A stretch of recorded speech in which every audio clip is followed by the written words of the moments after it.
Greetings, greetings, greetings, greetings. It is I, your king, King Clifford Jefferson, a Senator Godfrey, the fifth Canavan Jew, son of folk, ruler of Jerusalem. I'm the reincarnation of Jesus Christ, which we know in the stereotypical English church is King Edgar the Peaceful, the King of Peace. I'm here again with another marvelous lecture to bring to my subjects, my peoples, my heirs, my descendants, as well as honor my ancestors from time immemorial, going back to a time and a mind which we cannot comprehend. This lecture today is on behalf of one of the greatest prophets that I know, and his name is Frederick Douglass. Once again, one of the greatest prophets that I know in this present day is none other than what we call Frederick Douglass. All right. So this lesson is for his descendants, his family name, where he descended down from. He had an understanding of who he was, and he was indeed an Anglo-Saxon. All right. Yes, you heard it from the king. No, Frederick Douglass was an Anglo-Saxon. You're going to hear it out of his mouth. All right. So without further ado, for all those who've been paying attention to my past lecture, I'm going to draw off the Dred Scott case again, as well as the case Demenaire versus, what was that case?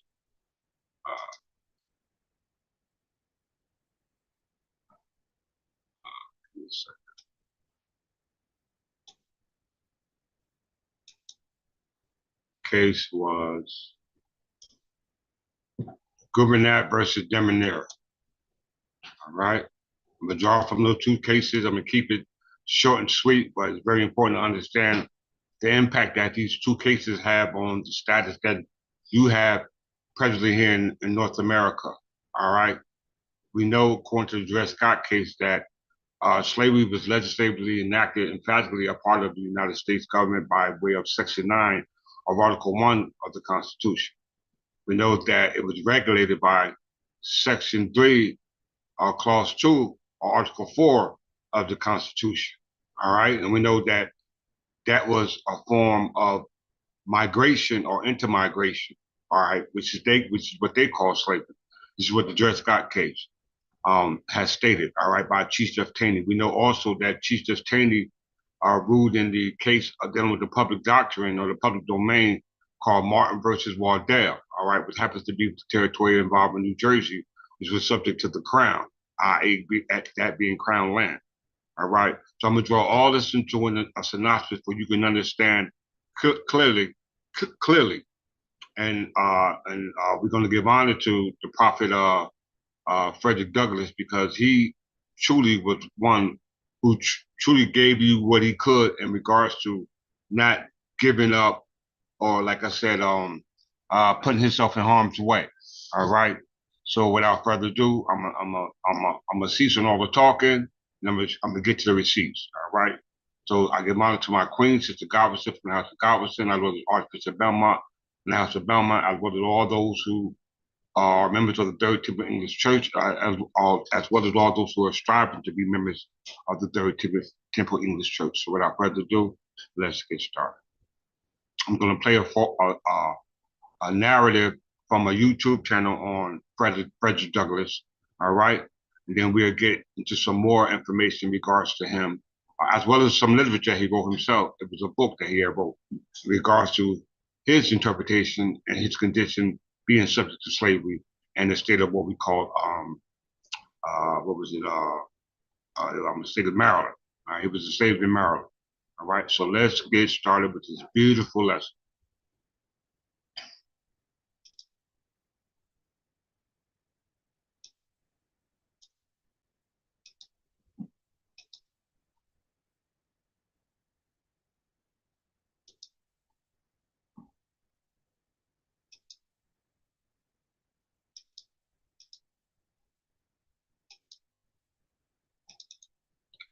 Of course, I'm going to give him a shout out to Frederick Douglass, all right?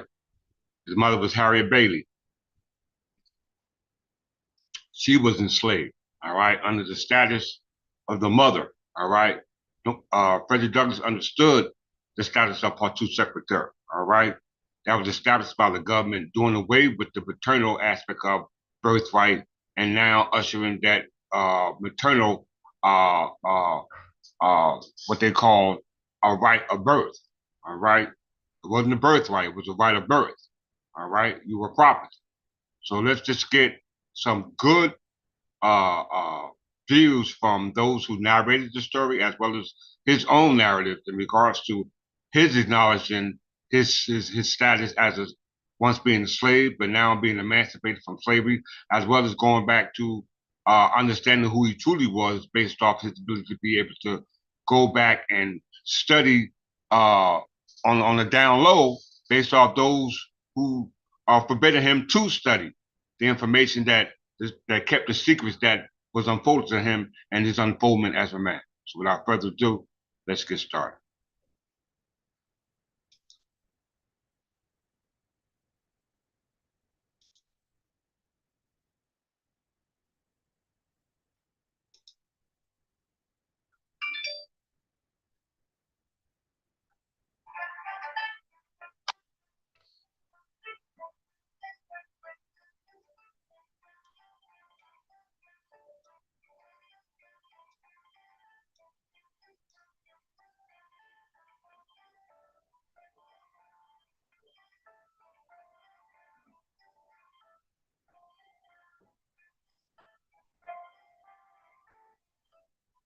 He was born into slavery on the eastern shore of Maryland to an enslaved woman and to a white man, and it was presumed that his enslaver was his father.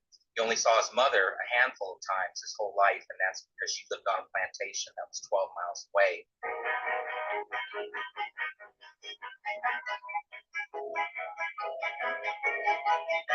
His slave mistress had never had a slave before and didn't know that it was illegal to teach him. Her name was Sophia Auld, and she was teaching her young son, Tommy, his ABCs, and there was Frederick standing right there, eager to learn, and that was all that he needed, was that little spark of light into his mental darkness, into his mental bondage.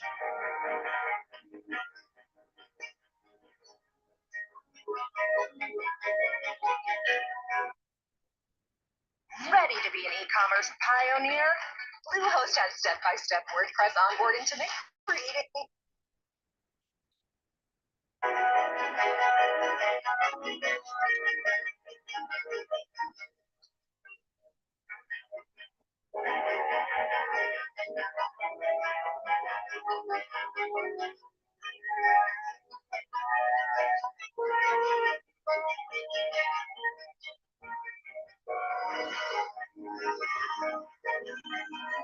On September 3rd, 1838, he disguised himself as a sailor, and with the help of my great-great-great-grandmother, Anna Murray Douglass, whom he had met while enslaved in Baltimore, she was the first person in her family to be born free.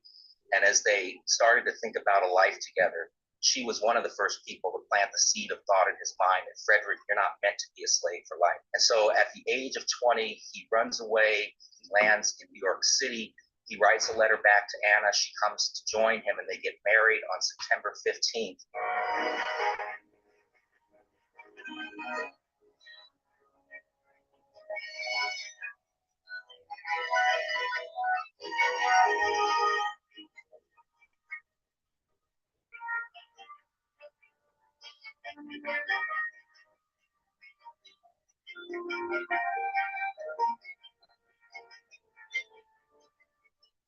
Had this natural gift for communication. He was eloquent, he was charismatic, he was theatrical, and he was even funny. He was giving a firsthand account about the brutality that he had suffered, endured, and survived while enslaved. He was giving his firsthand account to the American public. And so the abolitionists understood that they had a star on their hands. And so they asked Frederick to join the Anti-Slavery Society as a paid lecturer.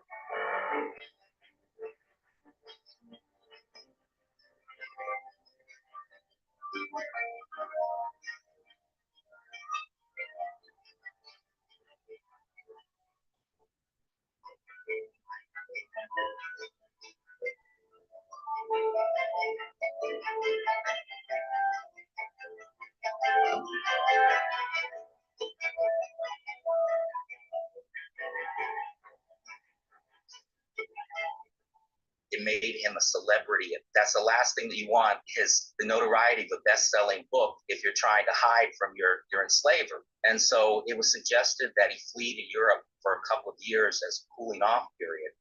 And while he was in Europe, he talked about the abolition of slavery in the United States, and he started gathering supporters.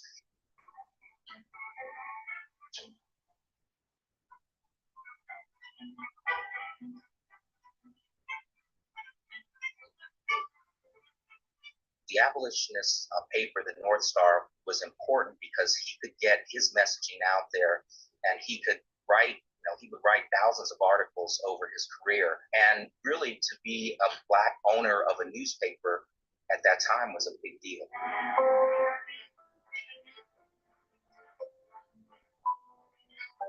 In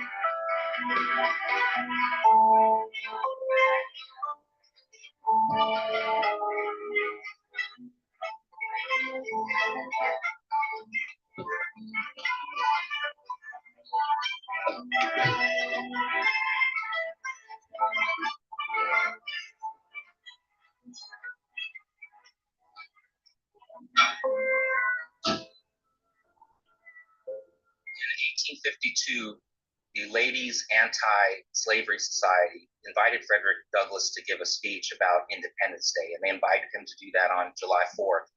Well, in protest, he gave the speech on July 5th. Frederick Douglass gave a scathing speech. He said, "What to the slave is your 4th of July?"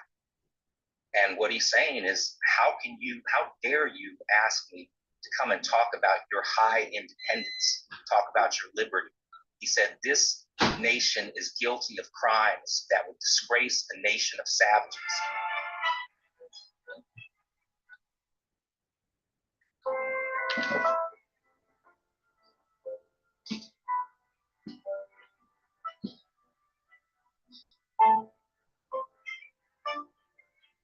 Frederick and President Lincoln had kind of a relationship that was back and forth. There were times where he was very frustrated with President Lincoln and how slow he was to move toward abolition. But Frederick knew that the Civil War was about bringing down the institution of slavery. And so Frederick's importance during this time was he pushed Lincoln, he agitated.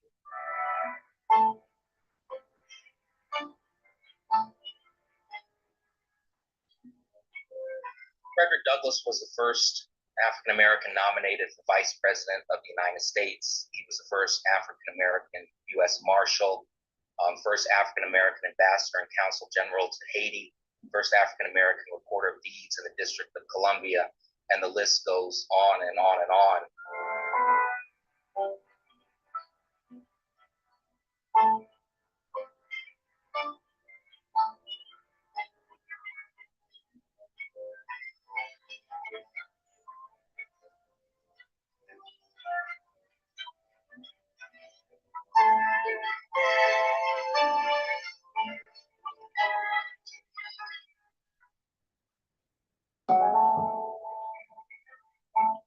He said, "I never want to look like a happy, amiable fugitive slave. And when you look at a picture of me, you're never going to deny that I'm a man worthy of freedom, worthy of citizenship."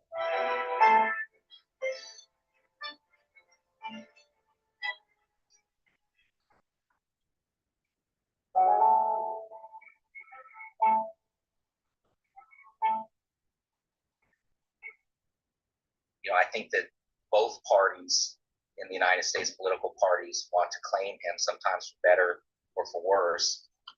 If, in my opinion, those that are on the right will look to the fact that he was a Republican, which he was. He had a quote, he said, "I'm a dyed and wool Republican, and I'll be a Republican for my whole life."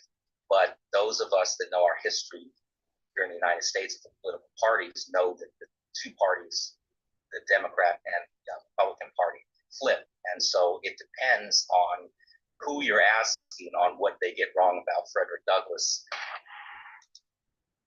All right.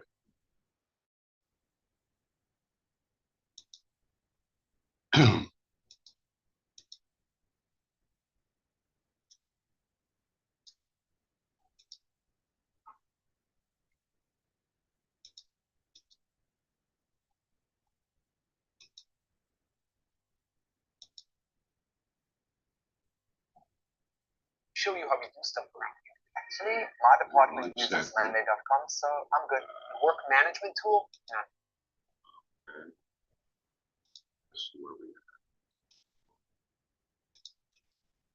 So now we want to give honor to Frederick Douglass for all that he's done in law of anti-slavery.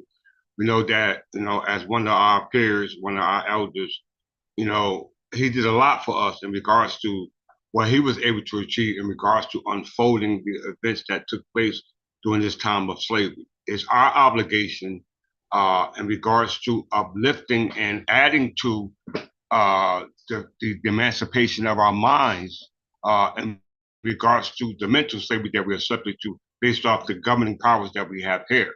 And this is what he was prophetic in, and a lot of the people you hear now give a narrative about his life miss these key points about who he knew he was. All right, he can outright say it then because they probably would have killed him as a result of him knowing. He actually established it and says it in his biography, which made him a wanted man.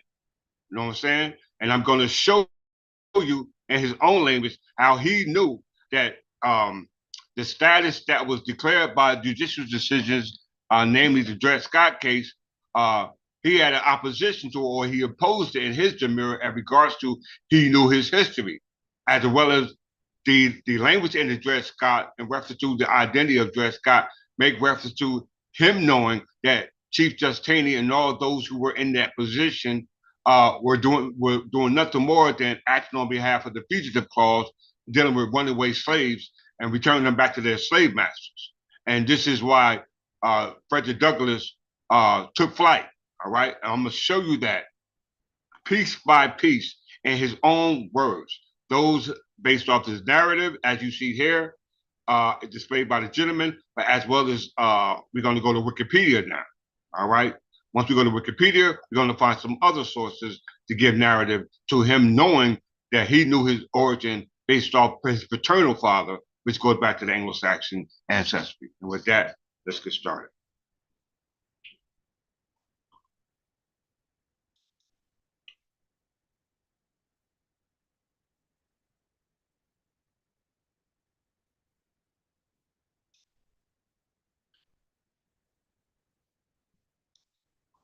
Frederick Douglass.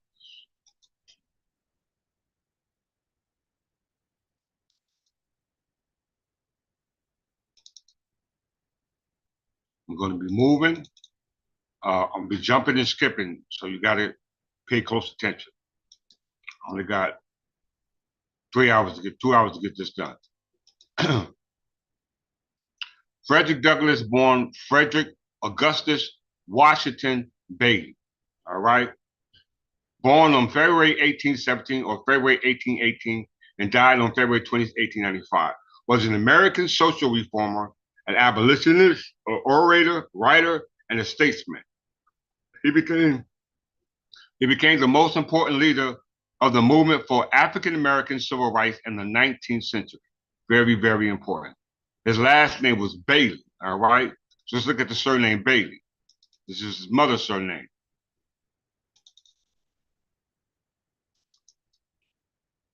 The origin of Bailey can be found in Scotland and in Ireland, but he was enslaved by Scottish because Scottish was ruling at that particular time. But we know in the Dred Scott case, it says that Great Britain brought in slavery to the colonies, and the colonies incorporated and regulated by their constitution, Article 1 and Article 4 of the United States Constitution.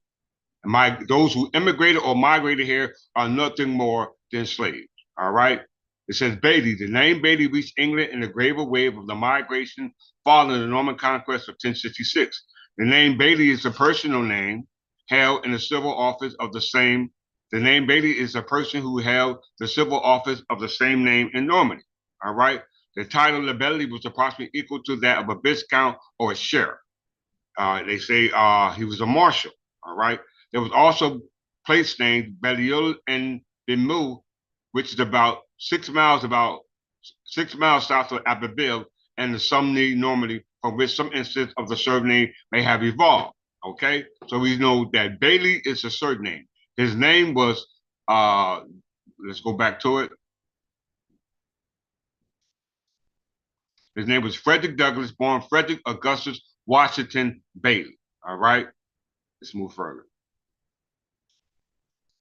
After escaping from slavery in Maryland, Douglass became a national leader in the abolitionist movement in Massachusetts and New York, during which he gained fame for his oratory and incisive anti-slavery writings. Accordingly, he was described by abolitionists in his time as a living counterexample to enslavers' arguments that enslaved people lacked the intellectual capacity to function as independent American citizens. We know under the Naturalization Act of 1790 that Black people could not be considered citizens. They didn't become citizens to the 13th and the 14th Amendment.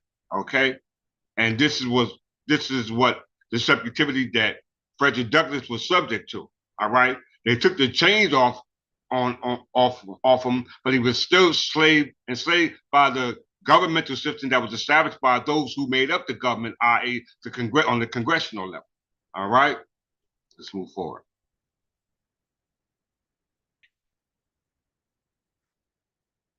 His relative was the Douglas family. All right, so we're gonna hit on that in a second.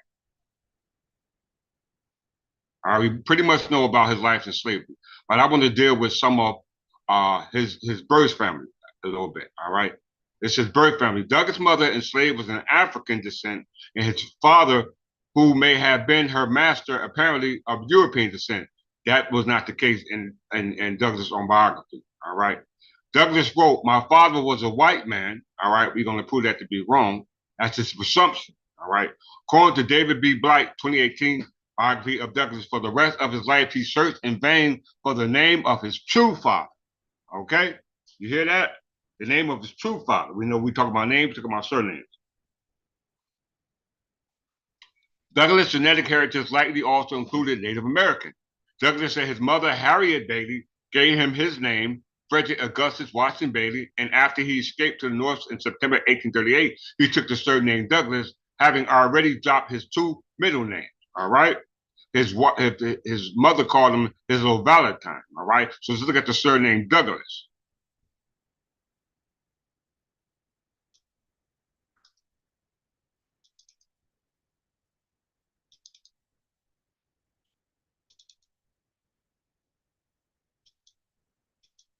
Douglas history, family, crest, and coats of arms.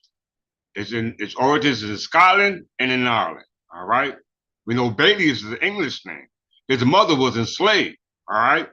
Said she was of African descent. All right. But that wasn't their nationality because their surname did not denote to the nationality of an African. All right. We must understand that. His mother called him his Valentine. As you can see, the surname Douglas not only has a crown on it, but it has a heart. Okay, the ancient Picket Scottish family, the family that first used the name Douglas, lived in Moray, where the family had a long, distinguished history dating back to early times. Some clans claims the name is derived from the Knight of 770, who, after aiding King Solventius of Scotland in his great battle with Donald Bain, King of Western Isles, was granted the lands of Clydesdale.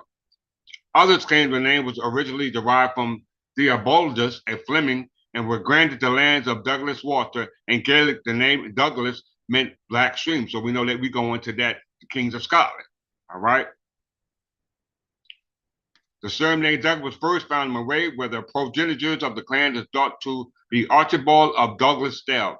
The Douglases of Drumlingling claimed descent from Sir William Douglas, who granted the lands of Drumlingling in 1412 by King James I. All right. The grandson of Archibald Douglasdale, known as Williams the Hardy, served as a companion in arms to William Wallace, a patriot leader of Scottish War of Independence. So we go to Scottish War of Independence was in 1295 when they were warring against England, which at the time were against Edward I. And we know Edward I is in statutes, is in legislation, is in as well as in case law here in North America. All right. We went through that in my last lecture, so if you didn't catch that, please go back and revisit that. All right, let's go back to Frederick Douglass.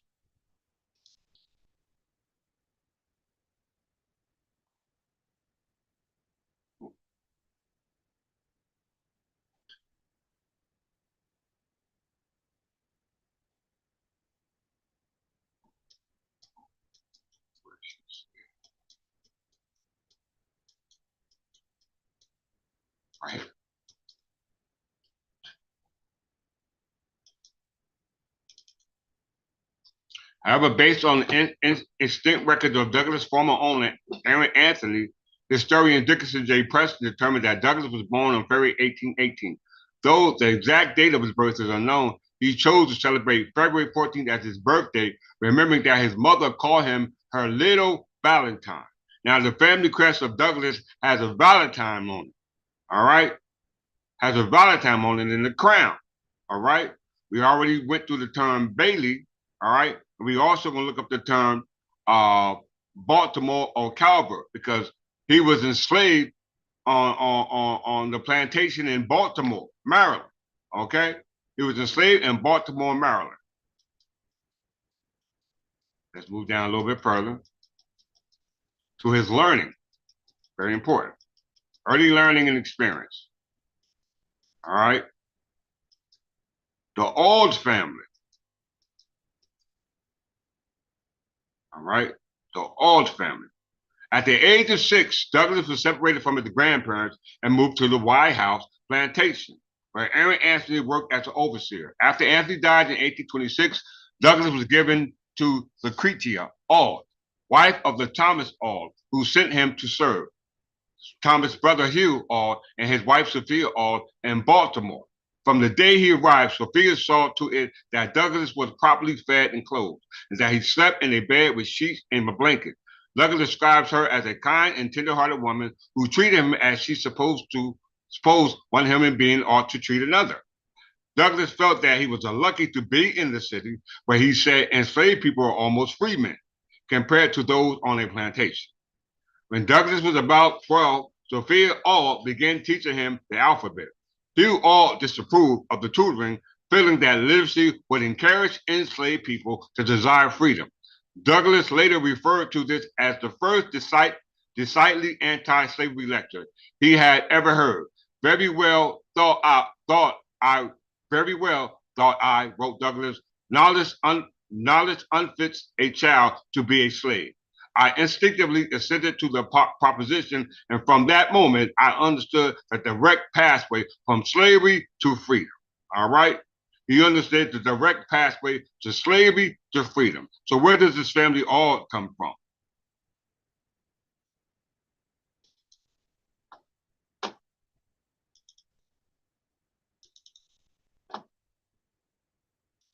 All. As we see here, everybody see that. All history, family crest, and coats of arms. Now, these are the ones who enslaving Frederick Douglass. We know the word Douglas comes from Scotland and Ireland. But his mother name was Bailey, and she was a slave, and the status of the child is the status of the mother under Part 2, Secretary of being Trent. All right? Which Dred Scott understood. Frederick Douglass understood. He clearly understood this. We're going to see it. All was the first use of surname in Scottish English borderland by Strathclyde, Britain. The first Auld family lived in Auld, Ayrshire. The surname Auld was first found in Ayrshire, formerly a county in the southwestern Strathclyde region of Scotland. Today makes up the council area of the south. All right. As you can see on it, it has angels. A little white head with angels. Virtus et Constantia, whatever that means. All right.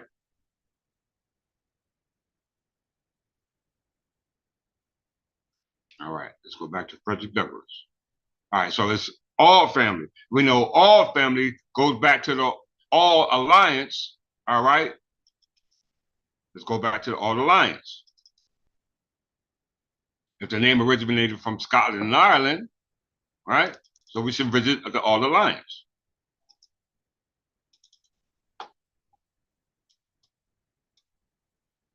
History of Scotland. The Auld Alliance, Scots for Old Alliance, French Ville Alliance, Scottish Gaelic, and Sine Charibetius, was an alliance between the Kingdom of Scotland and France against England, made in 1295. The Scots word old, meaning old, has become a partly affectionate term for long-lasting association between the two countries. Although the alliance was never formally revoked, it is considered by some to have ended with the signing of the Treaty of Edinburgh. All the Frankish alliance starts from Frankish 1777 all the way up to the Treaty of Alliance 1777 with the Franco-American alliance, right here. And that's nothing more than Treaty of Amity and Commerce with the Articles of Confederation of the 13 original colonies. Let's see that right quick.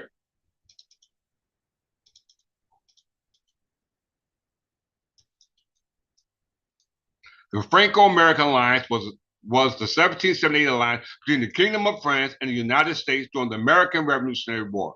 Formalized in 1778, the Treaty of Alliance, it was a military pact in which the French provided many supplies for Americans. The Netherlands and Spain later joined as allies of France. Britain had no European allies. The French alliance was possibly one of the Americans once the Americans captured the British invasion army of Saratoga in October 1777, demonstrating the viability of the American cause. All right? There you see it.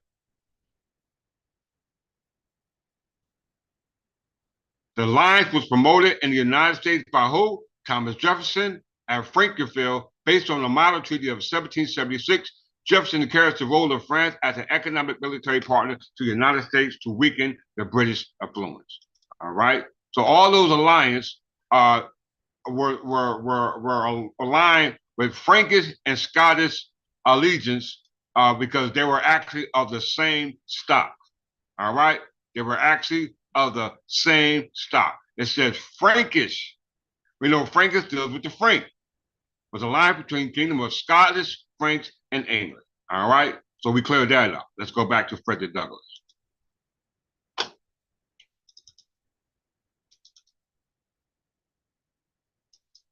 So he's being taught by the All family, all right? Because he was apparently illiterate. All right? He was apparently illiterate. So was his mother, till later he found out she wasn't. All right? Let's read right here.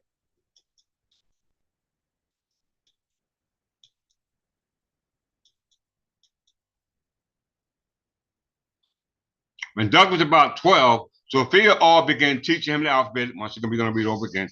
Hill all disapproved of the tutoring, feeling that literacy would encourage enslaved people to desire freedom. Douglas later referred to this as the first decidedly anti-slavery lecture he had ever heard. Very well, thought I, wrote Douglas, knowledge unfits a child to be a slave. I instinctively assented to the proposition, and from that moment, I, which you all should as well, understand the direct path from slavery to freedom. Under her husband's influence, Sophia came to believe that education and slavery were incompatible, and one day snatched a newspaper away from Douglas. She stopped teaching him altogether and hid all potential reading material, including her Bible, from him. In his autobiography, which we'll get to later, Douglas related how he learned to read from white children in the neighborhood and by observing the writings of men with whom he worked. Check this out, y'all. Douglas continued secretly to teach himself to read and write. He later often said knowledge is the pathway from slavery to freedom. As Douglas, all those who want to see the receipts of the sources, you can just click on these numbers here. As Douglas began to read newspapers, pamphlets, political material, and books of every description, this new realm of thought led him to question and condemn the institutions of slavery. So we see, according in the Dred Scott case. He condemned the Dred Scott case as a result of how they deemed Black people, because he knew who we were. The Dred Scott case knew who Black people were. Yes, they were the Anglo-Saxon descendants, all right?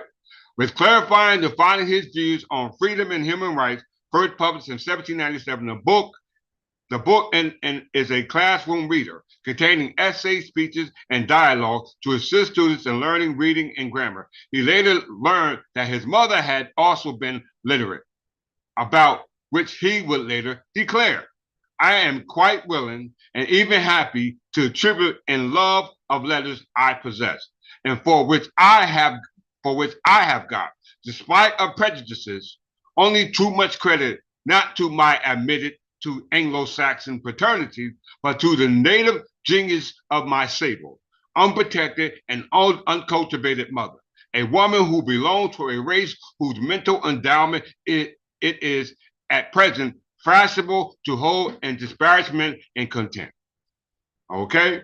So here we have Frederick Douglass recognizes the paternity of his Anglo-Saxon origin and understands the difference between the paternity and maternity and the status of the mother under Part 2 Secretary of Champ. All right? We see that right there. Yeah, I know y'all shaking your head right now. All right? I'm going to let y'all read that again. All right? Right there. Everybody read that. You want the source? I'm sorry about that. Right there. You want the source? Douglas Frederick, My Bondage and My Freedom. New York and Auburn Miller, Orson Middleton, page 58. We're going to hit page 58. We're going to go there. All right? Bear with me.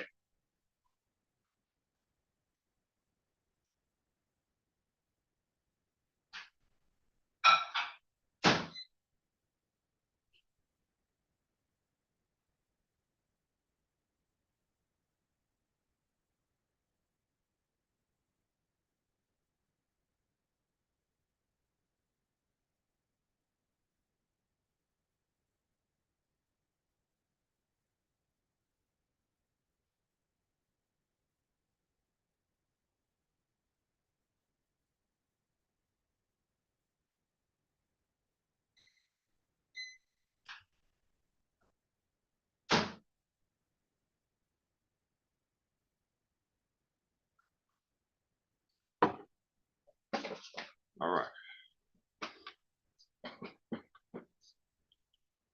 So we understand that he knew he was an Anglo-Saxon, right? But he understood the status of his mother, right? Because he know his mother named him, all right? And her last name was Harriet Bailey.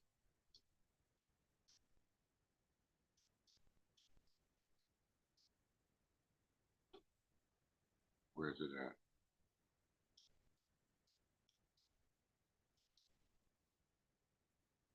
Okay, Frederick Augustus Washington Bailey. His mother's name was Harriet Bailey. All right. Okay, so let's dig a little deeper. Let's dig a little deeper.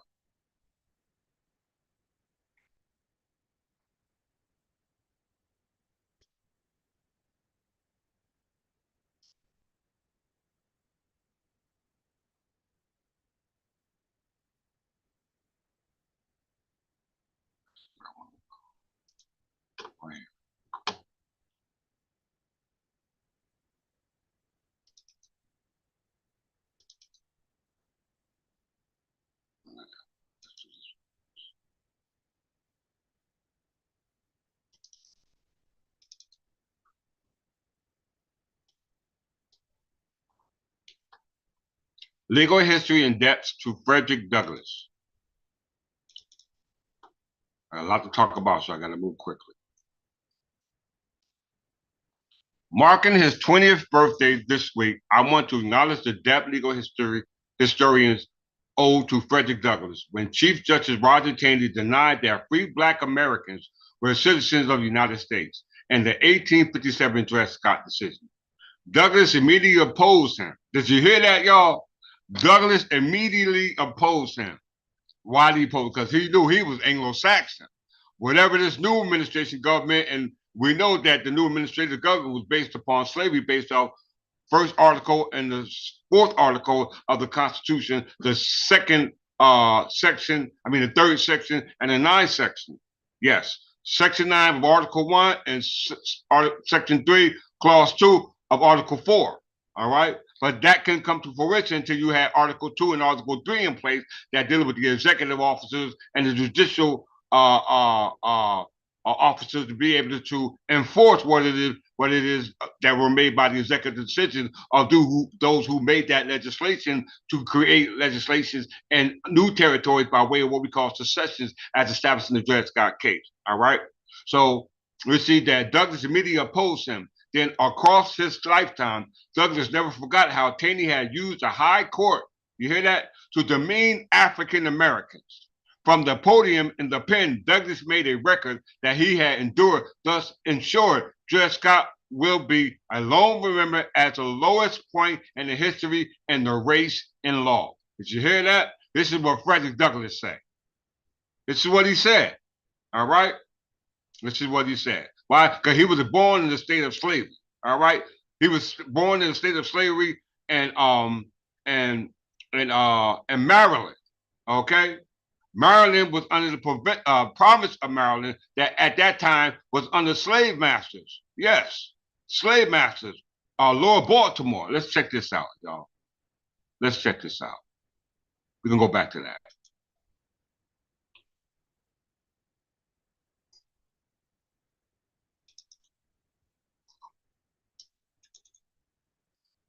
Province of Maryland.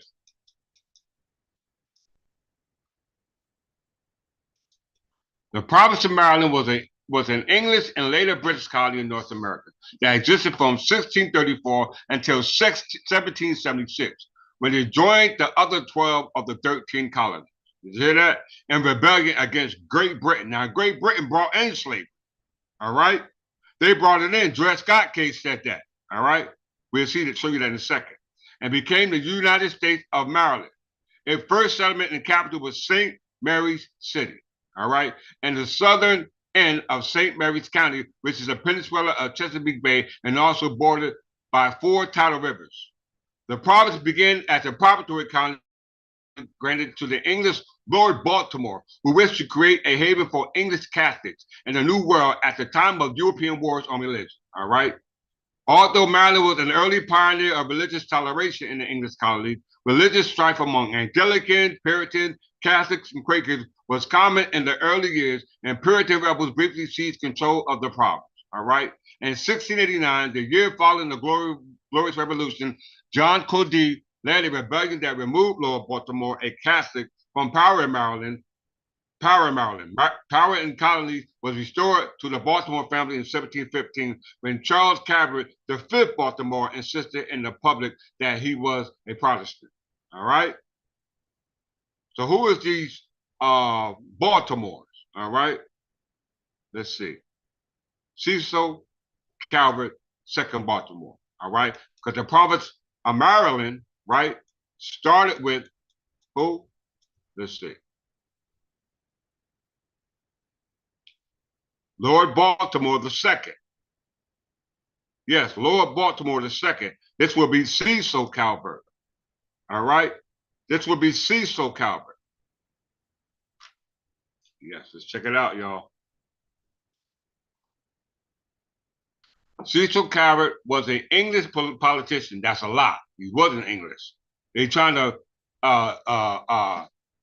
act like they're the English, but enslaved the English. How could he be an English when Frederick Douglass said he was an Anglo-Saxon Berber? Somebody lying. All right? Somebody lying. Born in Kent. Christianity was born in Kent back in 597 when Christianity was imposed upon the Anglo-Saxons. All right? Dred Scott shows you how Negroes identify as colored people, i.e. black, were enslaved, known as colliers or coal workers. And we know the word color means coal. What's it? The word collier means coal. What was that? One who works for coal. Let me just look it up. Give me a second. I got a lot of eyes open, so I don't want to keep opening up anymore.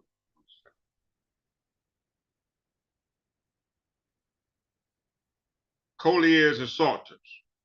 All right. Colliers and salters. All right. We talked about that in my last class, so I'm not going to go through that for the sake of time. I'm going to move forward. All right.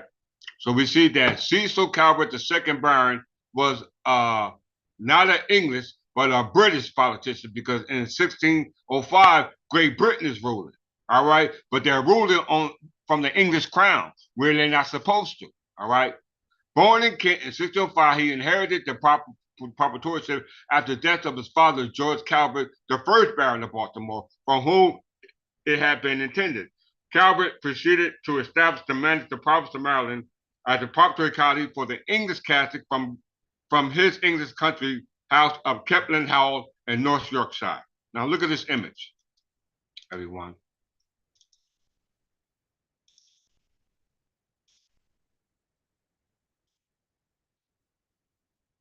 Who that there?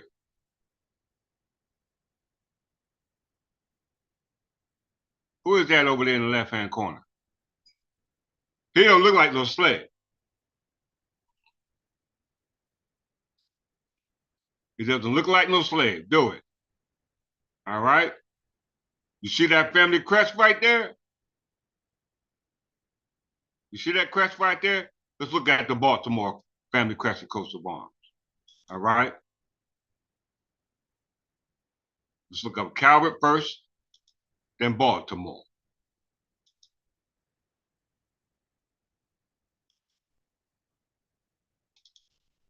Baltimore.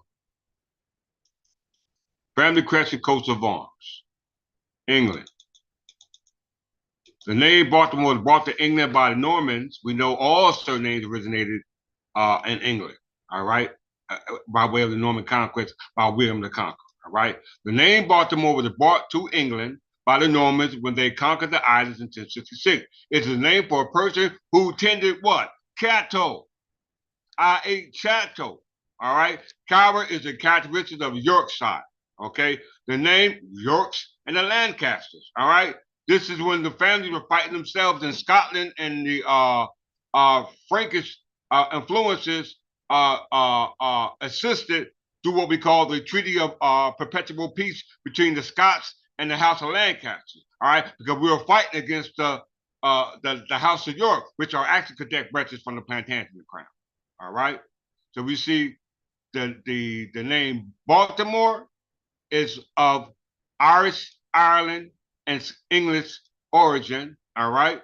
And the name came in with the Normans. Let's look at the word Calvert.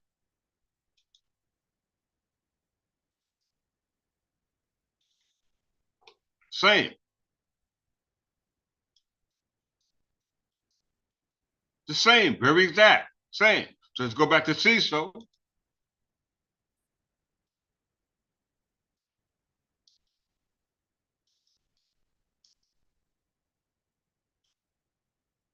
You see it right there.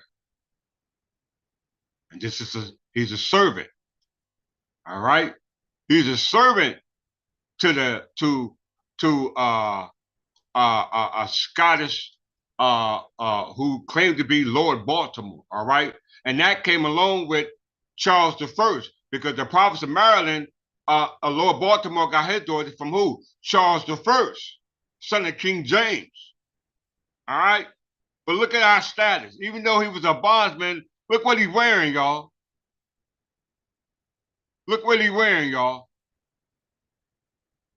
That's not an African. That's somebody who's from the stocks here over in America. You know what I'm saying? That's not an African. Look at the features of this Anglo-Saxon, for in lieu of a better term. All right? We see it right there. Let's move forward.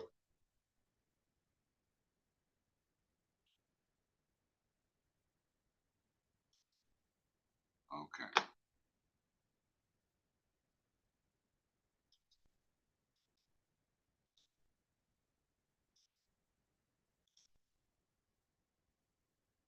We now reason to think that we know reason to think they ever met these two. Hold on, price. Let me start. We've no reason to think they ever met these two 19th century figures with roots in Baltimore. Both Frederick Douglass and Roger Brooke Taney called the city home in 1837 and in 1838.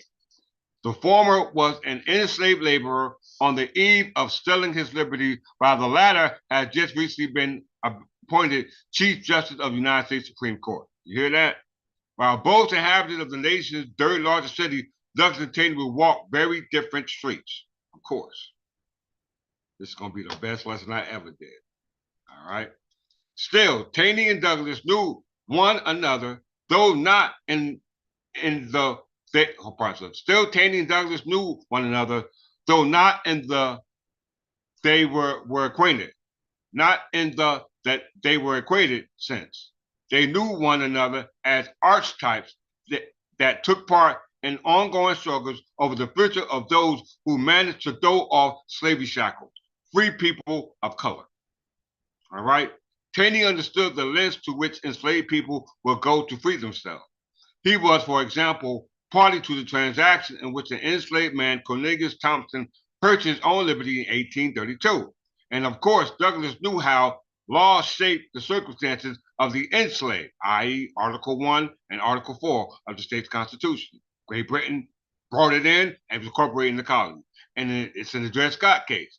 And in 1845, Fugitive Memoirs, Narratives of the Life of Frederick Douglass, he recalls encounters with law from detention in Eastern Shore jail to exclusion from courtrooms that disallowed black testimony against white wrongdoers. All right. This is why I do what I do. All right. This is why I do what I do. I stay in those courts. All right. Because I see what Frederick Douglass see. All right. Their confrontations came in 1857, and their battle waged with pen and ink. You hear that? If you ain't waging your battle with pen and ink, you ain't doing nothing.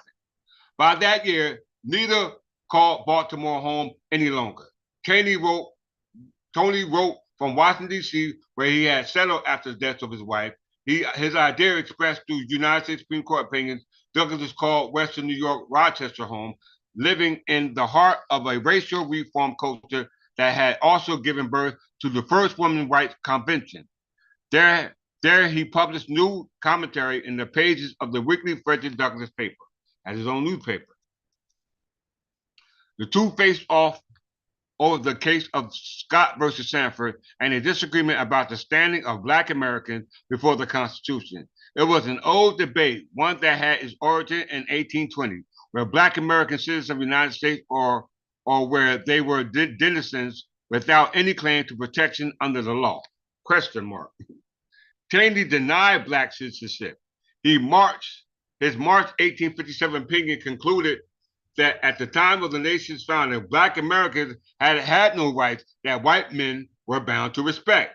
Taney reasoned that because they had been excluded from the Constitution's vision of the body of politics, Black people, whether enslaved or free, were not citizens of the United States in 1857. Listen, y'all. Listen. Douglass took the opposite view, asserted that blackness was no bar to belonging. And in a sense, his reasoning was as stark as that of Taney. Douglass viewed his citizenship as self-evident, and he spoke out as a man, an American, a citizen, a colored man of both Anglo-Saxon and African descent. Taney's idea, where Douglass pronounced a preservation of the Constitution and a brazen misstatement of the facts of history. He relied upon the Constitution plain language, which made no reference to color or the physical peculiarities of any part of the people of the United States. Douglass continued asserting that no secrets and unwritten understanding could be imputed to the founders because such men were not of one mind about the status of enslaved African race or its future in the United States. Did y'all hear that?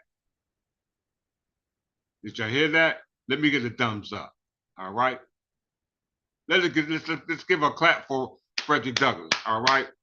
Let's give a clap for the brother. You know what I'm saying? He knew who he was. Anglo-Saxon. You don't want to honor this one? Let's go to another source. All right.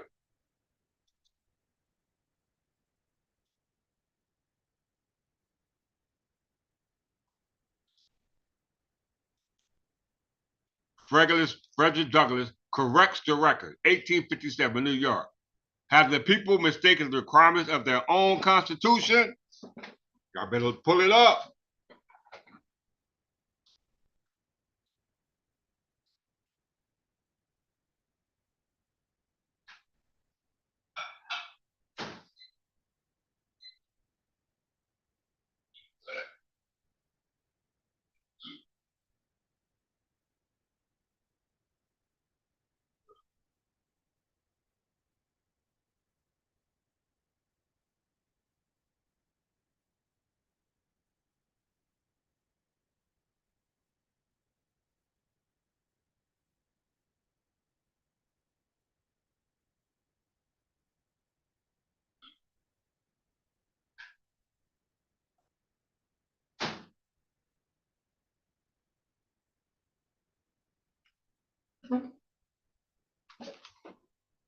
All right. Frederick Douglass corrects the record.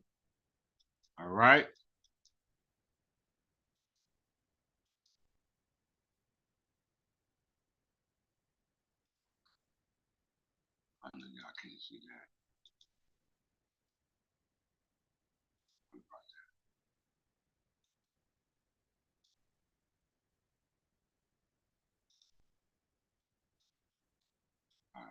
see that.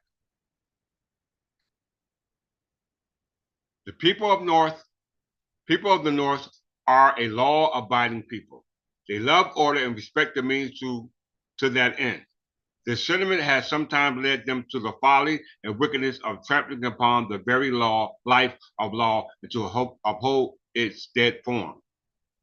This was so in the execution of the thrice accursed Fugitive Slave Bill.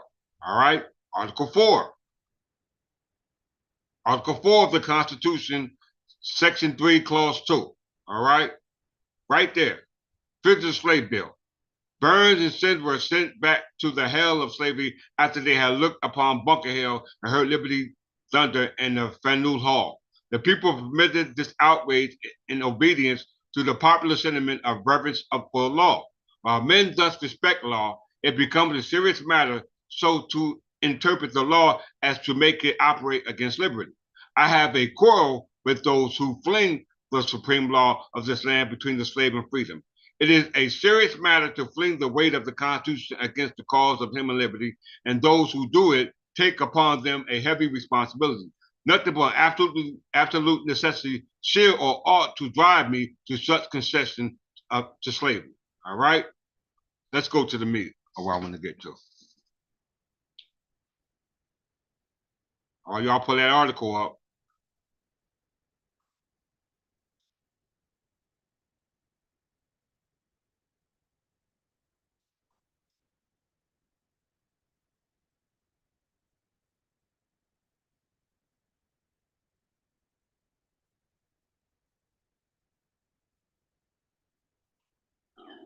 Excuse me. Sorry.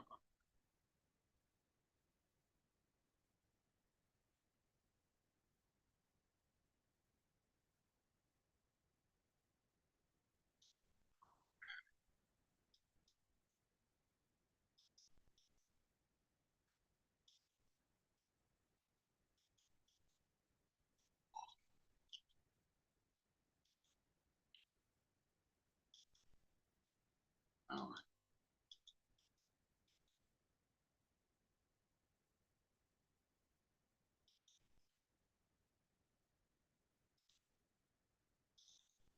It states here, they do not point us to the Constitution itself for the reason that there is nothing sufficiently explicit for their purpose, but they delight in supposed intentions nowhere expressed in the Constitution and everywhere contradicted in the Constitution. I like that. And his Dred Scott decision, Judge Taney, lays down a system of interpreting in this wise. His argument is that the Constitution comes down to us from a slaveholding period and a slaveholding people, and that therefore we are bound to suppose that the Constitution recognizes colored persons of African descent, the victims of slavery at that time, as debarred forever from all participation in the benefits of the Constitution and in the Declaration of Independence, although the plain reading of both includes them in their beneficent range. As a man, an American, a citizen, a colored man of both Anglo-Saxon African descent, I denounce this representation as most scandalous and devilish preservation of the Constitution and a brazen misstatement of the facts of history. Here it once again. But I will not content myself with mere denunciation. I invite attention to the facts. It is a fact, a great historic fact, that at the time of the adoption of the Constitution, the leading religious denomination in this land were anti-slavery and were laboring for the emancipation of the colored people of African descent.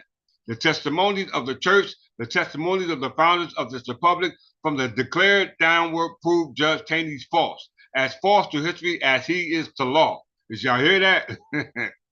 Washington and Jefferson and Adams and Jay and Franklin and Rush and Hamilton and a host of others held no such degrading views on the subject as are imputed by Judge Taney to the fathers of the Republic. All right? You hear it for yourself. Let's get some more facts upon that, all right?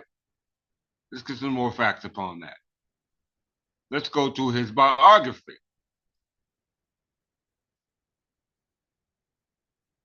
My Bondage, My Freedom by Frederick Douglass.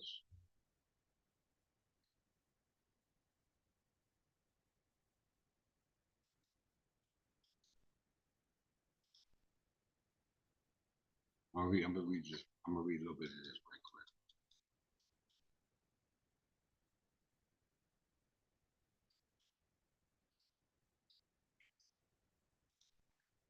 This is his biography, y'all.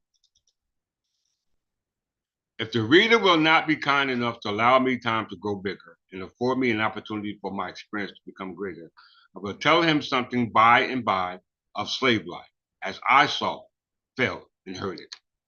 On Colonel Edwards Lowell's plantation, and at the house of old master, where I had now, despite of myself, most certainly, but now expectedly, been dropped. Meanwhile, I will redeem my promise to say something more of my dear mother. I say nothing of father, for he is shrouded in a mystery I have never been able to penetrate. Slavery does away with fathers, as it does away with families. Slavery has no use for either father or families, and its laws do not recognize their existence and the social arrangements of the plantation. When they do exist, they are not the outgrowth of slavery, but are antagonistic to that system. The order of civilization is reversed here. The name of the child is not expected to be that of his father, and his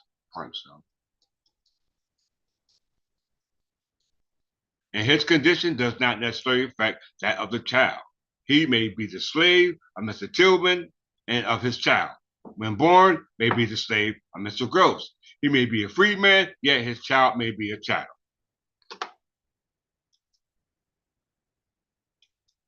May be a chattel. He may be white, glorifying the purity of his Anglo-Saxon blood, and his child may be ranked with the blackest slaves. Indeed, he may be and often is master and father to the same child. He can be father without being a husband and may sell his child without incurring repo. If the child be by a woman in whose veins course 1/32nd part of African blood. My father was a white man or nearly white. It was sometimes whispered that my master was my father. But to the return, or rather to begin, my knowledge of my mother is very scanty, but very distinct. Her personal appearance and bearing are ineffectually stamped upon my memory. She was tall and finely proportioned, of deep black, glossy complexion. Her regular features and among the other slaves were remarkably sedate in her manners. There is in Pritchard's Natural History of Men, the heads of figures on page 157, features of which so resemble those of my mother, that I often recur to it with something of the feeling which I suppose other experiences when looking upon the pictures of their departed ones. Yet I cannot say that I was very deeply attached to my mother. Certainly not so deeply as I should have been had our relation in childhood been different. We were separated according to the common custom when I was but an infant, and of course before I knew my mother from anyone else. The germs of the affections with which the Almighty in his wisdom and mercy armed the helpless infant against the ills of vicissitudes of his lot, and has been directed in their growth toward that loving old grandmother, whose gentle hands and kind deportment it was the first effort of my infallible understanding to comprehend and appreciate. Accordingly, the tenderest affection which its beneficent father allows as a partial compensation to the mother for the pains and lacerations of her heart. Incidence to the maternal relations was, in my case, diverted from its true and natural object by the envious, greedy, and treacherous hands of slavery. All right, let's move a little further.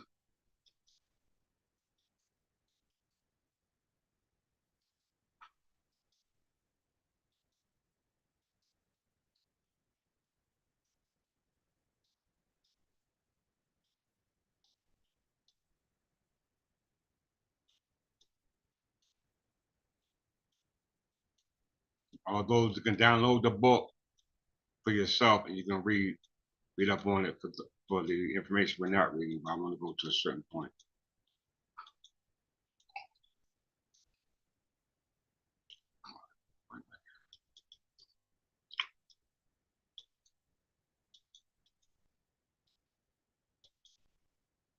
Right here. I do not remember to have seen my mother after this occurrence. Let me go a little back up.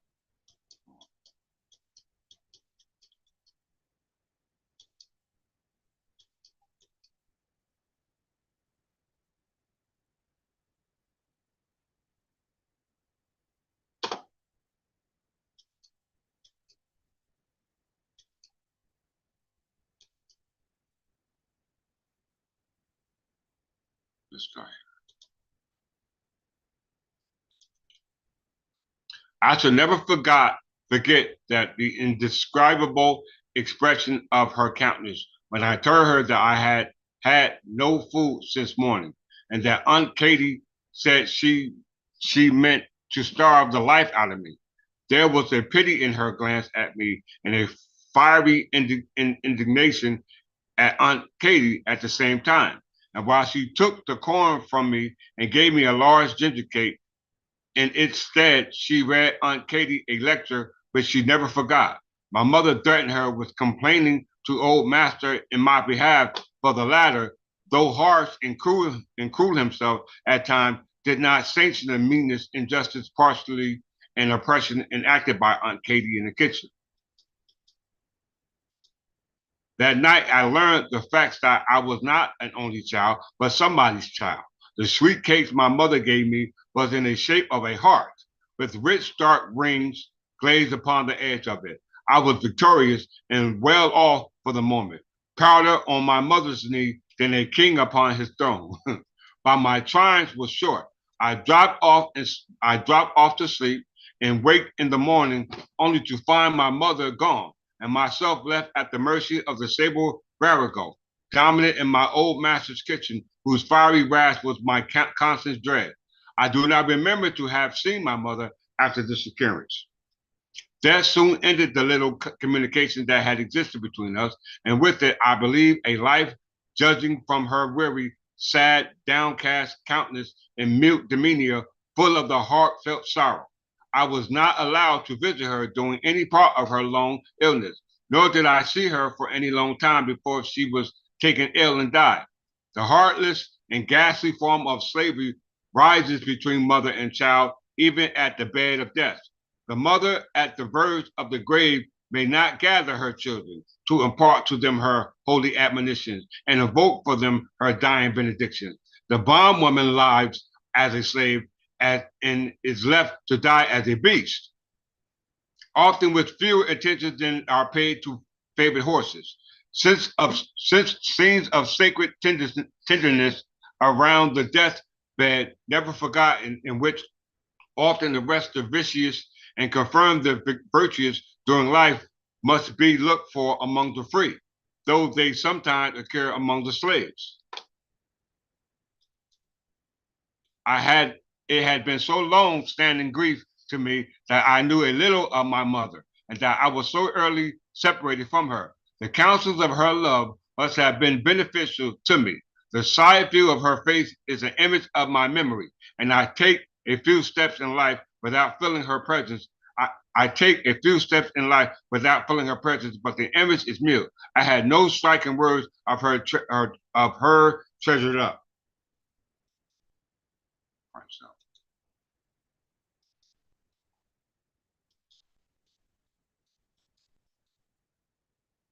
Treasured up. I learned after my mother's death that she could read,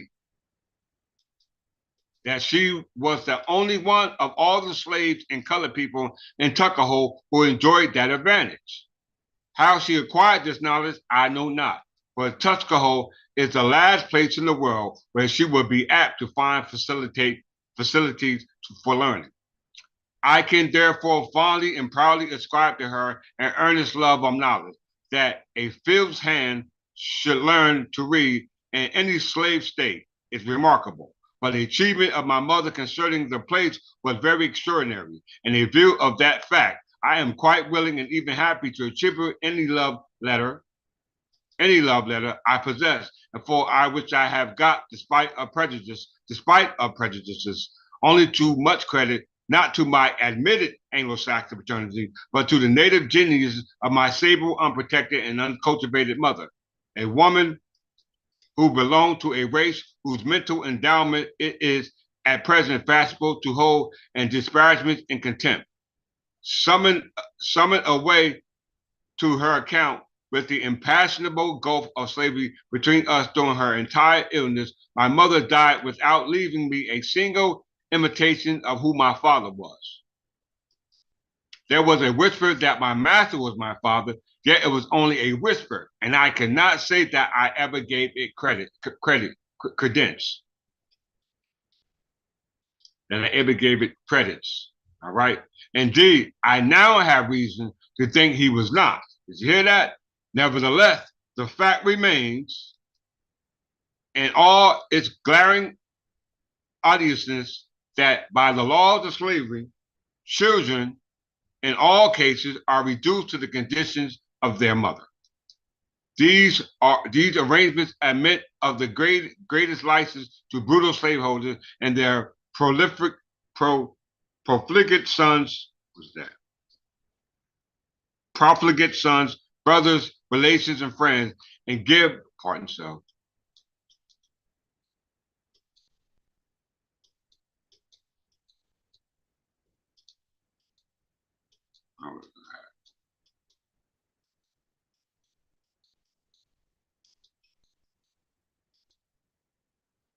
All right.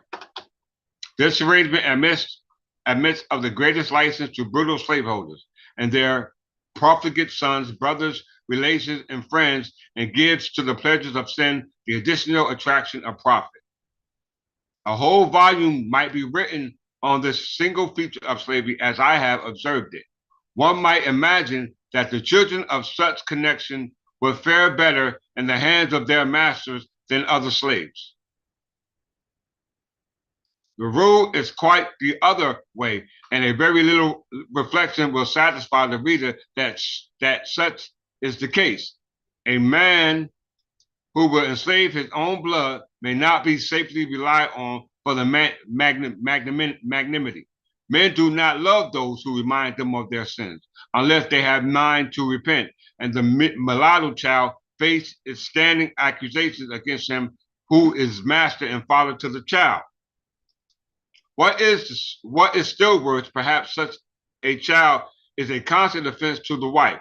She hates its very presence, and when a slaveholding woman hates, she wants not means to give that hate telling effect. White women, are idols at the South, not wives, for the slave women are preferred in many instances, and if these idols but nod or lift a finger, woe to the poor victim. Kicks, cuffs, and stripes are sure to follow. All right. So as you can see from all these sources, Frederick Douglass is admitting that he is of Anglo-Saxon origin. Okay, of Anglo-Saxon origin. Through all that this brother went through, he has took the time to find out that he is of Anglo-Saxon origin because he understands the origin of where slave originated from, all right? As established in the Dred Scott case, which is reason why he disagreed with Chief Judge Taney so many times, okay? All right? So as a result of that, it's important for you to understand the importance of your surname. Why? Because let's go back to Frederick Douglass.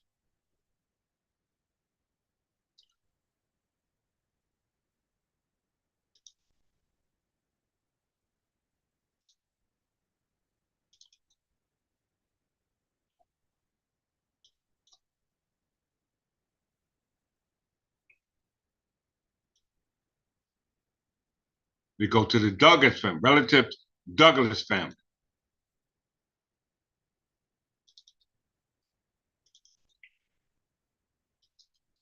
The Douglas family. All right, as we can see. Parent family, Bailey. All right. We went to the family crest and coat of arms, so you already got synopsis on that. All right. But I want to go down here because something struck me when I read this part. In lieu of the Douglas family, it says his family will later go on to become a part of the African American upper class, continuing to provide leadership and intermarry with descendants of African American educationists and political kingmakers. All right? Yes, kingmakers. So what is that, a kingmaker? What is that term?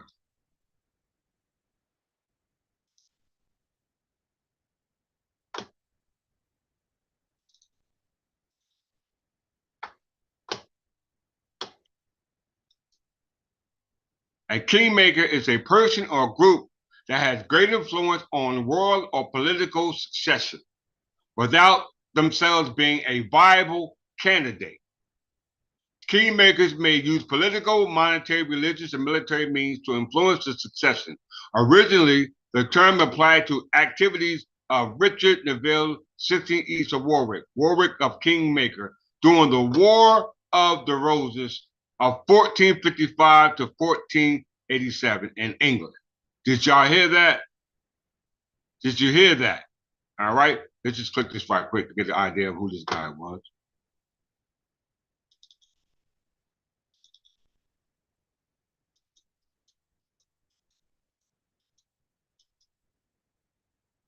Okay.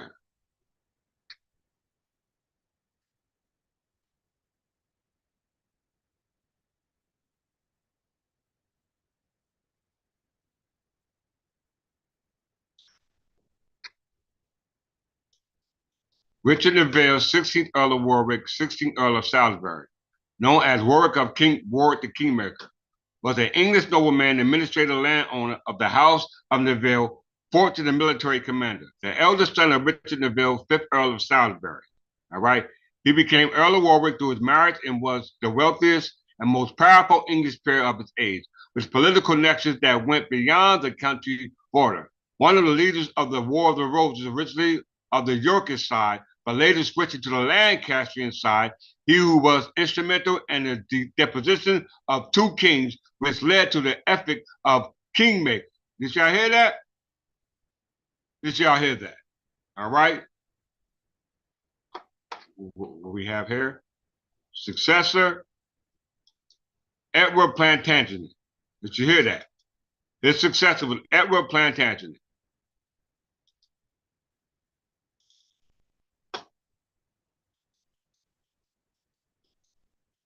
All right. Edward Plantagenet was the son of Isabel Neville and George Plantagenet, Duke of Clarence, and a potential claimant to the English throne during the reign of both of his uncle Richard III and Richard's successor Henry VII. All right. Henry VII, King of England. All right. He was also younger brother of Margaret Pole, 8th Countess of Salisbury, as we can see right here. This is historical proof. All right. House of York. Why is this important? Let's go to what we call the treaties of perpetual peace. Right here. 1502 and 1532.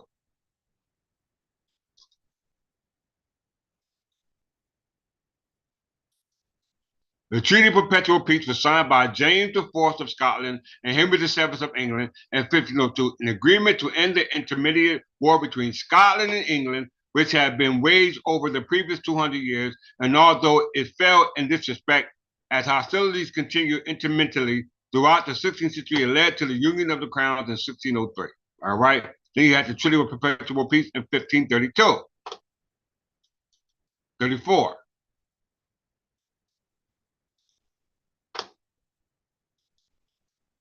The Treaty of Perpetual Peace was signed by 1534 between James V of Scotland and Henry VIII of England. All right? You see it right there.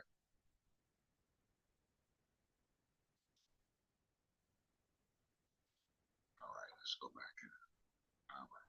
So we know that the Douglas family, all right, act under the auspices, as is just stated, in regards to influencing the political or the polity in regards to, as I said, his family would later go on to become a part of the African American upper class, continuing to prove leadership and intermarrying with descendants of African American educators and political kingmakers, i.e., the royal family.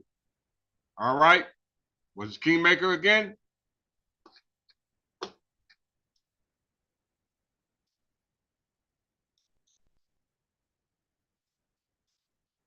Kingmaker is the person who groups that has a great influence on the role of political succession without themselves being viable candidates. So if we look at that, and it mentioned going back to the War of the Roses. So apparently, Frederick Douglass knew more than he was telling us. All right? He knew more than he was telling us. Why? Because his opposition to Chief Justice Taney shows he knew more than what he was telling us. Because Chief Justice Taney knew more than what he was telling us. All right? That's why they were opposition, because Frederick Douglass knew his identity and he knew who he was based off the material that he had at his disposal.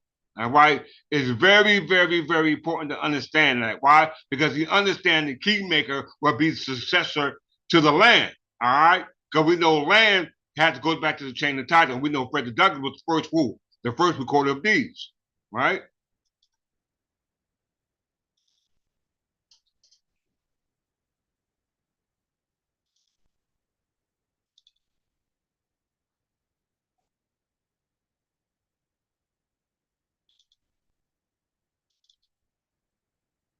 Recorder of Deeds, or Deeds of Registry, is the government office tasked with maintaining public records and documents, especially recording relating to real estate ownership, that provides persons other than the owner of property with the real rights over that property. Did you hear that? I'm going to read that again.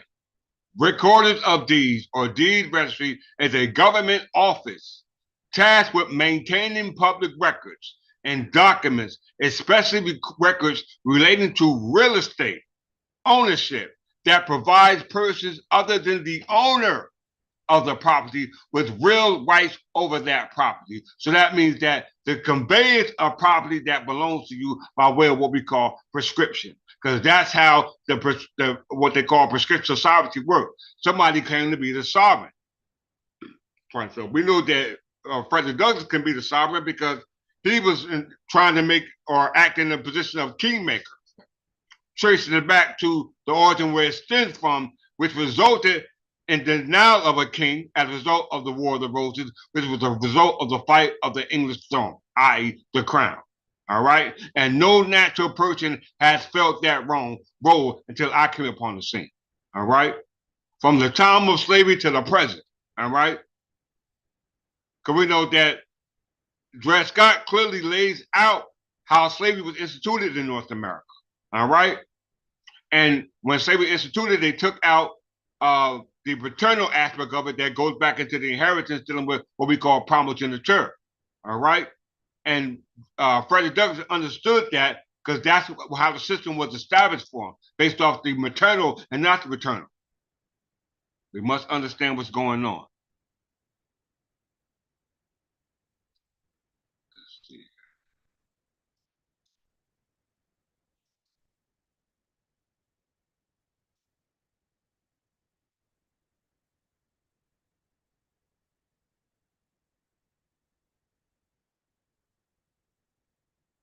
I'm going to read a little bit about these two cases, and then we're going to close out. All right. The Anglo-Saxon traditions of surnames dates back to the Norman Conquest. Surnames are said to have been used in England until the Norman Conquest. The Norman introduced a number of non-English given names such as Richard, Robert, and Williams, of which Williams remained the single most common record of names in the 12th century. You know, William the Conqueror, my great-grandfather's name was William Jefferson. All right. I'm going to go to the main point.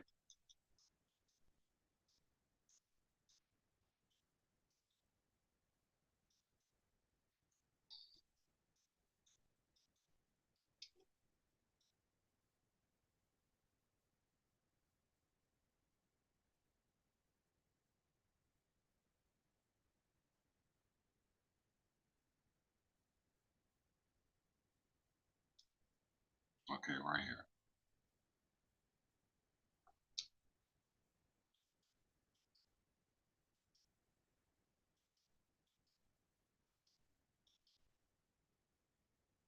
It says here, however, a distinction in English common law arose in respect of a child born of unmarried parents. At common law, an illegitimate child was a filius nullius, a son of no one. filius populi, the son of the people. The child had no mother or father recognized by law, and therefore had no legal right because the child could not inherit property. The impetus to bear the paternal surname was diminished. All right. Custom did not dictate the name by which an illegitimate child would be known. The child bore the name gained by reputation in the community. All right.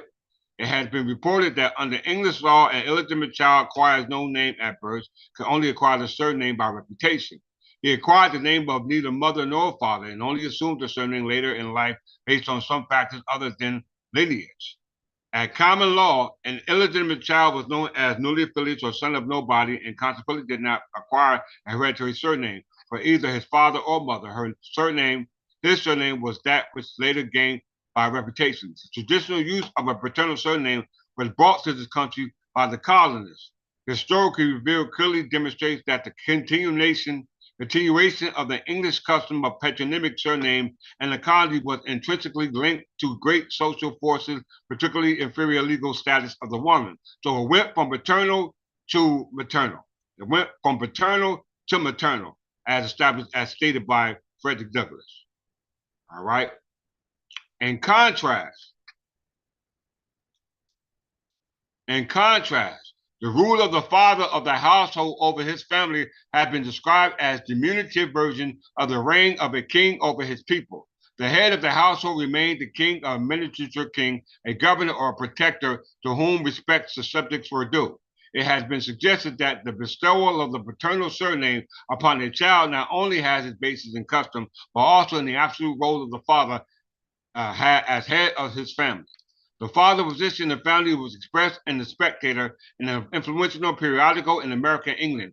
Nothing is more gratifying to the mind of a man than the power of dominion, and as I am the father of the family, I am perpetually taking up and giving out orders and prescribing duties and hearing parties and administering justices and distributing rewards and punishment. In short, sir, I look upon my family as the patriarchal sovereignty in which I am myself both king and priest. The retention of the English law of primogeniture and related to practice of entail, which allows the testator to keep the land intact by passing it through the stem line of the family, ensured that the land belonged to the male line and to continue the custom of children receiving the male surname, i.e. kingmaker. All right, let's go to close out on Dred Scott.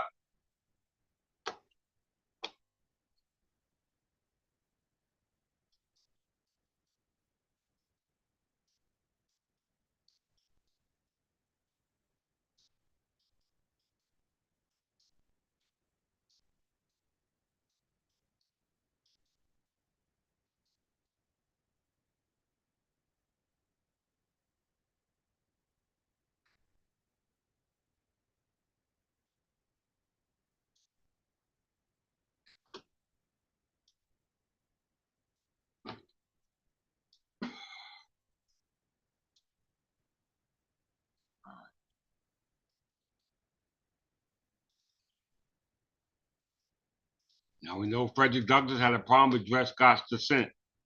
All right, we all know that. We heard it in his own words. We see here.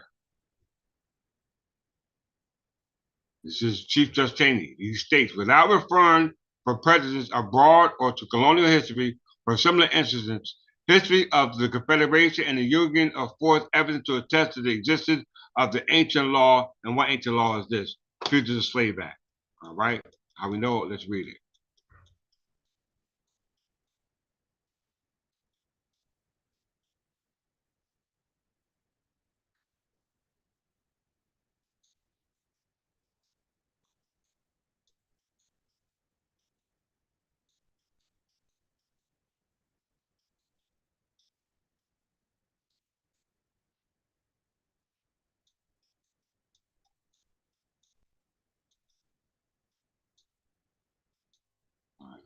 It is a settled doctrine.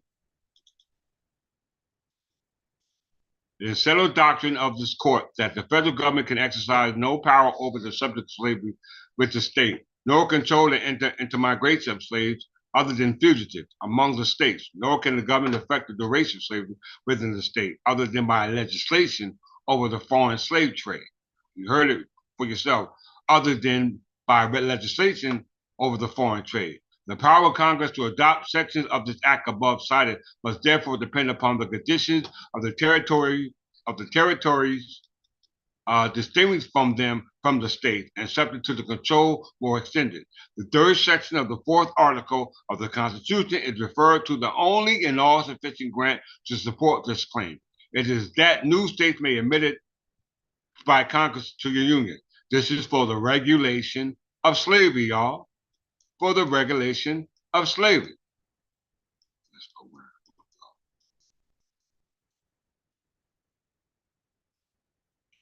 But the recognition of the plenary powers of Congress to dispose of the public domain or to organize a government over it does not imply a corresponding authority to determine the internal policy or to adjust domestic relations of the person who may lawfully inhabit the territory in which it is situated. A supreme power to make needful rules respecting the public domain and similar powers of framing laws to operate upon persons and things within the territorial limits where it lies are distinguished by broad lines of demarcations in American history. This court has assisted us to define them in Johnson versus McIntyre, Martin versus Waddell, in which Chief Justice Taney also ruled in that case as well, all right, which he's ruling in the Dred Scott case, which we're reading for you right now. It says, they say, according to the theory of the British Constitution, all vacant lands are vested in the Crown, and to the exclusive power to grant them is admitted to reside in the Crown as a branch of the royal prerogative. All lands we hold were originally granted by the Crown, and the establishment of the royal government has never been considered impairing its right to grant lands within the charter limits such colonies. And the British Parliament did claim the supremacy of the legislation coexistent with the absoluteness of the dominion of the sovereigns over the Crown land. The American doctrine to the contrary is embodied over the Crown, is embodied in two brief resolutions of the people of Pennsylvania. First, that the inhabitants of these colonies are entitled to the same rights of liberties within the colonies that the subjects born in England are entitled to this rim. They're talking about you, English heirs and successors, all right? The Anglo-Saxon burghers, they're talking about you, y'all, all right? They're talking about you. Let's see. It says here,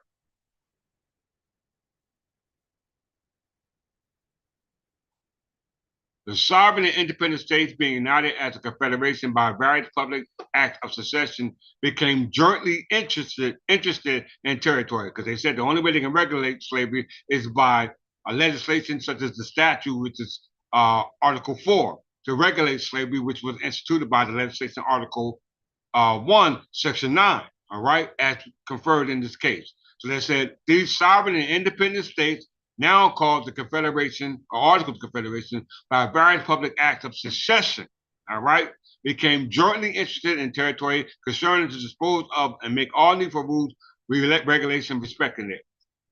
It is the conclusion that open to discussion in this court that there was no territory within the original United States that was claimed by them in any other right than that of some of the Confederate states. The question whether the vacant lands within the United States, say Chief Justice Marshall, became joint property belonging to the separate states was a momentous question which threatens to shake the American Confederacy to its foundation. This important and dangerous question has been compromised, and the compromise is not now to be contested. All right? So it's actually being contested now by the Third Temple English Church, as we see, as described in the case Dred Scott versus Sanford, that the only way they can steal the land is to steal the people's birthright. All right? And the birthright is the rights that they're claiming to have here as colonists. And we know that the colonists incorporated slavery, which was incorporated by Great Britain. And let's close out on that. All right? Where's that? I think that's 538.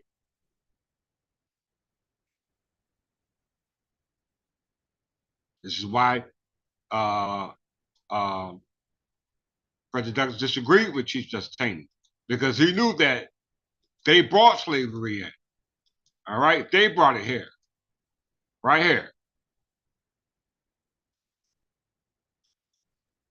To the position that slavery can only exist except under the authority of law, i.e. that legislation that they passed. All right? Article 4. It is objected that in few, if any senses, has it been established by a statutory enactment. This is no answer to the doctrine laid down by the court. Almost all principles of the common law had their foundation and had parts of it. Almost all the principles of the common law had their foundation in usage. Slavery was introduced into this colony of this country by Great Britain at the early period of their history, and it was protected and cherished until it became incorporated into the colonial policy. So now the colonies want the rights that the English subject had here, as they had in England, as they had in this realm, because this realm was controlled by England because there were the English 13 colonies. All right, before they were colonized by those who were allowed to come over here by those British monarchs called Great Britain, who was practicing slavery at a particular time. All right, why? Because they were the ones who were enslaved. All right, how we know it? Let's read it. Okay, it says here, there is no slave state where the institution is not recognized and protected by a statutory enactment and judicial decision. Slaves are made property by the law of the slave states, and as such are liable to the claims of the creditor. They descend to heirs, are taxed, and in the South, they are subject of commerce. You hear that? Where we at?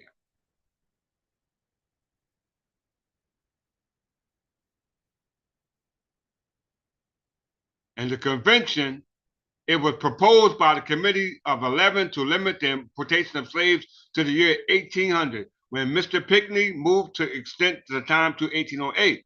This motion was carried on in New Hampshire, Massachusetts, Connecticut, Maryland, North Carolina, South Carolina, and Georgia, voting in the affirmative. You hear that? The same state that Frederick Douglass is from, Maryland, and in New Jersey, Pennsylvania, and Virginia, in the negative.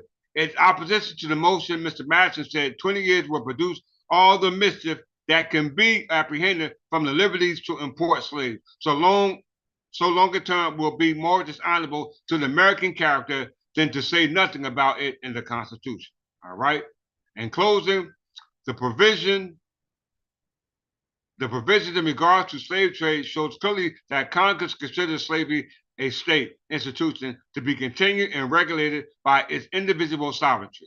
It is to conciliate that interest the slave trade was continued 20 years, not as a general measure, but for the benefit of such states as to think proper to encourage it. So in closing,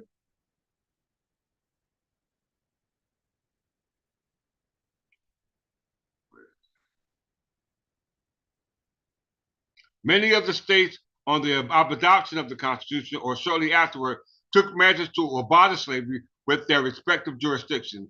And it is a well-known fact that a belief was cherished by the leading men, South as well as North, that the institution of slavery would gradually decline until it would become extinct. That increased value of slave labor and the culture of cotton and sugar prevented the realization of this expectation. Like all other communities and states, the South were influenced by what they considered to be their own interests. But if we turn our attention to the Dark Ages, back to the ages of the Anglo-Saxons, where Frederick Douglass said his understanding came from in lieu of who he was, all right? He said, but they say in this case, but if we turn our attention to the Dark Ages of the world, why confine our view to colored slavery, all right?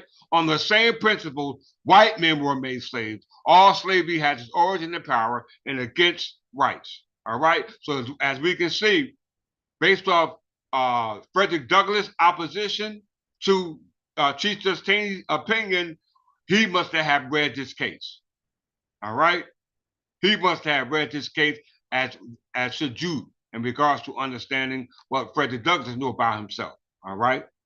So this is why they initiated Kingmaker, because we know Kingmaker is to initiate the prerogatives or the royal prerogatives in lieu of making sure that there is a king, which you have before you today to reveal this information, which had never been revealed by no one, all right? By no one. So in honor of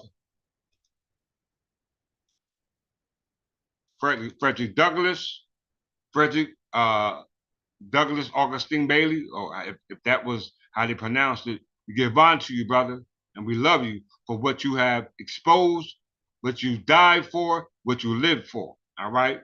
And I'm going to take up the torch, all right? So with that, this is your king, bringing that information to you.